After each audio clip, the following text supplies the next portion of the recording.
What's going on, my broskiis? My name is Toadskii, back again, here to bring you guys yet another One Piece Treasure Cruise video, and today we have a lot of news to go through. We have the official announcement of all of the upcoming information for, between now and, I'd say, maybe mid-July, of course, when we get the new treasure map information. But of course, this is the OPTC Girls Sugo-Fest. They typically do this once a year where they have, a full batch dedicated to literally just waifu characters, and that's exactly what this one is this time around. It doesn't look to be, a summer themed event like they've done in past years. It just looks to be a female related batch. We do know that the next treasure map character is going to be Flampe, so we're not really too sure if the treasure map batch and the Kizuna batch is also going to be OPTC girls related, or if it's going to be completely different. And personally speaking, of course, I hope it's going to be my man Mr. Slam Jam Katakuri making an appearance during that Sugo-Fest, but we'll have to wait and see what actually happens here. So let's actually talk about this Sugo-Fest really quickly, because obviously we've talked about the two legends in my previous videos yesterday when the official Twitter announcement went out, but we haven't had the opportunity to talk about the rare recruits, which are debuting alongside them.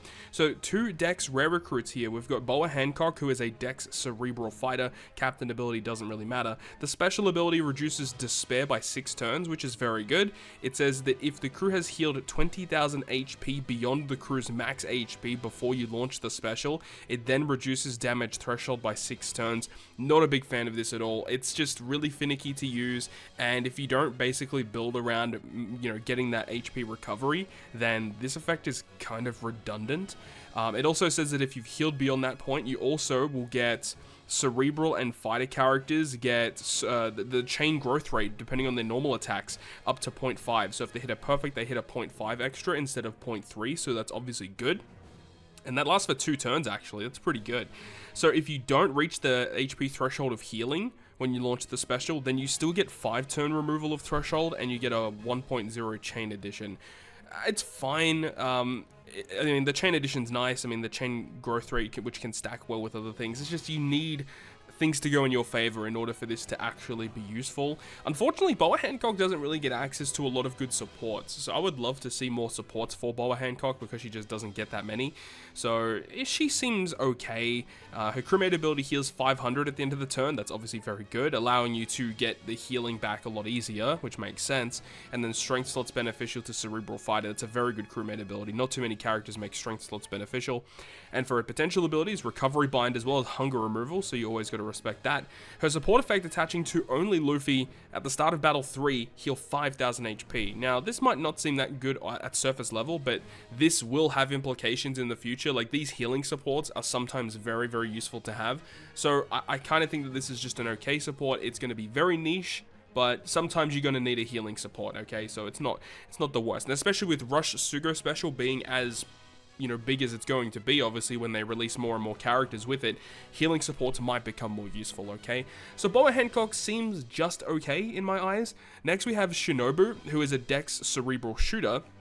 Captain ability also doesn't really matter, but then the special ability reduces 6 turns of attack down and has the exact same effect. If you heal 20,000 HP past your max HP, then you remove 6 turns of Rainbow Shield damage reduction and boost cerebral shooter characters' base attack by 1,000 for 2 turns. Otherwise, if you don't heal past that threshold, you get 5-turn removal of Rainbow Shield and 800 base attack instead. So yeah, I mean, it's fine. I mean, same crewmate ability, healing 500, and then psi slots are beneficial to cerebral and shooters. Same potential abilities as well. We've got hunger and recovery bind, so you see a common theme here. And the support effect is also the same, 5,000 HP healed at the start of battle 3, but this time attaching to Kinemon or Kozuki Odin. So, it's fine. I mean, these rare recruits are very generic. I'm not that excited about these units, to be honest.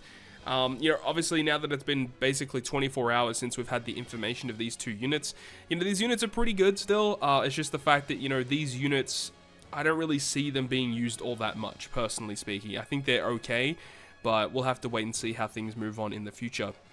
Now, in terms of other things relating to the Sugo-Fest, we do have the boosted list of characters. So Part 1, of course, does have both of the new units. And also, Legend Alba is going to be making his appearance in this Sugo-Fest as well, which is pretty exciting. I like the fact that they're doing that quite quickly. and obviously the super limited pool there. But of course, there are more characters available here, which means the rates are more diluted to pull one of the 2 new units.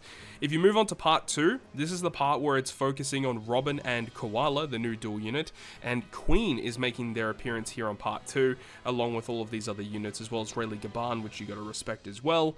And then on part 3 is focusing on Black Maria and Ulti, with Jack making his appearance here alongside Killer. So good driven support here, as well as Hiyori, and you got Super Tandem Kid. So yeah, very, very good driven support in this banner here. And then of course the generic rare recruits, which are OPTC girl themed. So it is what it is. So that's the new Sugo-Fest. Very interesting stuff. I'll likely do a handful of multis on part 1 for you guys, but don't expect too many multis, that's for sure. The next announcement is the 2nd season of Pirate King Adventures. This is a bit of a weird one because the boss character that you get for completing this event is not the boss character that we're facing. It's very, very peculiar. So you see that under the logo, it says Pirate King Adventures versus Rayleigh. So Rayleigh is the boss character, but the character we get for playing is going to be this new Sanji. So Sanji is an int fighter cerebral. Captain ability, you got 3.3 attack to fight a cerebral, 1.3 HP recovery. Recovery slots are beneficial. If you use his special ability, his captain ability for the next turn, for the next 1 turn, will boost fighter cerebral by 4.5 and also reduce 2 turns of despair. That's kind of mid, to be honest, because the captain ability only lasts for 1 turn, so you can't use his special preemptively to go into a new room to resist despair or anything like that. So a pretty bad captain ability, honestly. It's not that good. You move on to his special ability. It says if the crew's HP is 50% or above when you launch the special, you heal 10,000, so that helps with the rest of the specials, of course, and then reduces cooldowns by 1, and then it cuts the crew's HP by 90% after. And then that's after 1 turn. Okay, that's interesting too. So you can preemptively health cut when you move into a new turn. I guess that's actually kind of not too bad. And then it goes ahead and says it boosts his own attack and orbs by 3 times for 1 turn. So that's all what you get if you use his special when you have 50% or more HP. Furthermore, it says that if the HP is 50% or below when you launch the special, you heal up to 51% of your maximum HP, and then reduces the crew's paralysis by 4 turns, then changes fighter and cerebral slots into matching. I definitely like that special below 50% a lot better than, you know, the above 50% special. And then in terms of his potential abilities, he's got slot bind, he has 10 turns of cooldown reduction, and he also has double special launch. That's interesting, because the best way to use it, I guess, to get everything in 1 turn would be to use his special below 50% first to go all the way up to, above 50%, and then you can use the second special, and then you can get the rest of the buffs there. Because if you use the special initially when you're 50% or above, you don't get the health cut until after 1 turn has passed. So it's a very, very clunky unit, I feel. It's a very, very weird unit. Does resist special reverse, which makes sense with his kit. And then he also makes int slots carry over whenever he hits a perfect. This unit is very, very weird, peculiar. 13% HP.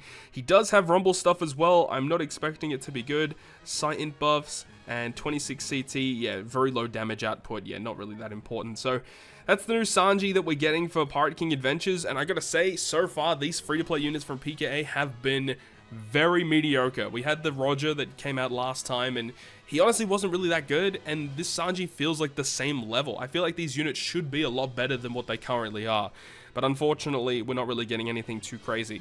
One thing that is also interesting to note here is that the Battle Hex. So for those of you who don't remember, the Battle Hex was basically the boss that you would fight in the middle of the Pirate King Adventures. Not the final boss like Roger last time.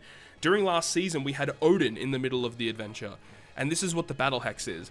Now, this red text here says that certain returning battles may have adjusted enemy behavior, which is interesting, and it says defeat level will be carried over from the previous event. And you can see that this season's Battle Hex will be against Roger, which is last season's boss. So, I don't know if this is going to be a common theming moving forward, but the final boss from last month is going to be the mid-map boss this time around.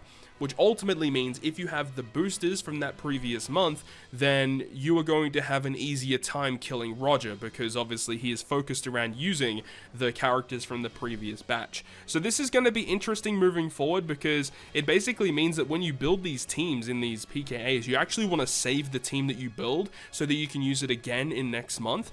it's just very interesting altogether what they're aiming to do here. But of course, no real surprises in terms of who's boosted. The new batch is boosted. You have some of the anniversary characters with some boosts as well, the size Straw Hats, and then a bunch of other miscellaneous free-to-play units, including the previous month's Pirate King Adventures character. So I don't really think that there's you know, too much to really talk about here. It's pretty typical PKA stuff.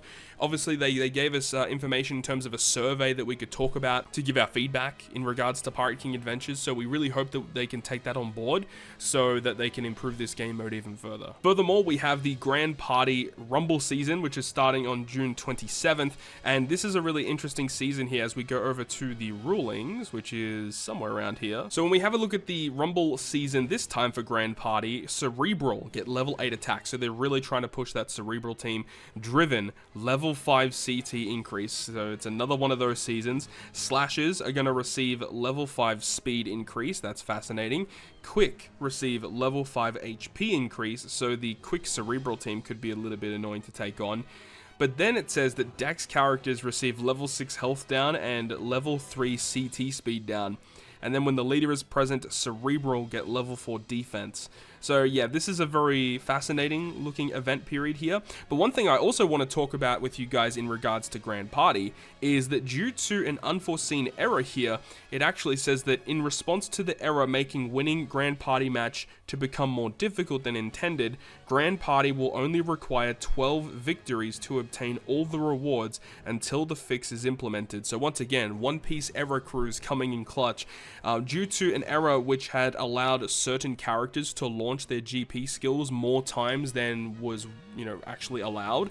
This is a big error that they haven't fixed yet, and due to this, they're giving us the ability to secure max rewards much more easily. So that's good. I mean, that's a good thing to look forward to. It should be easier for a lot of people out there to reach those max rewards, which is good. And then, of course, furthermore with that, I don't even know why they even add this, a login bonus to get one of each colored gold scroll.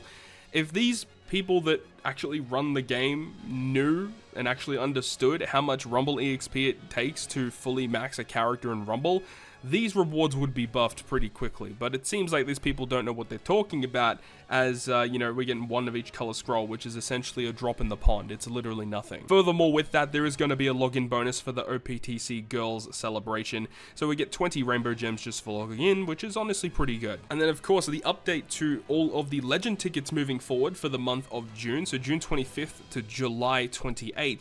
They're going to be updating the tickets now so that Alba and Queen are going to be pullable from these tickets, which is fantastic. So the red tickets are going to be much more valuable for those players that want to get their hands on some of these new legends, as, you know, obviously in Treasure Map and other miscellaneous events. To get your hands on these red tickets to have a chance at pulling Alba or Queen, these super tandem units, definitely going to be really nice.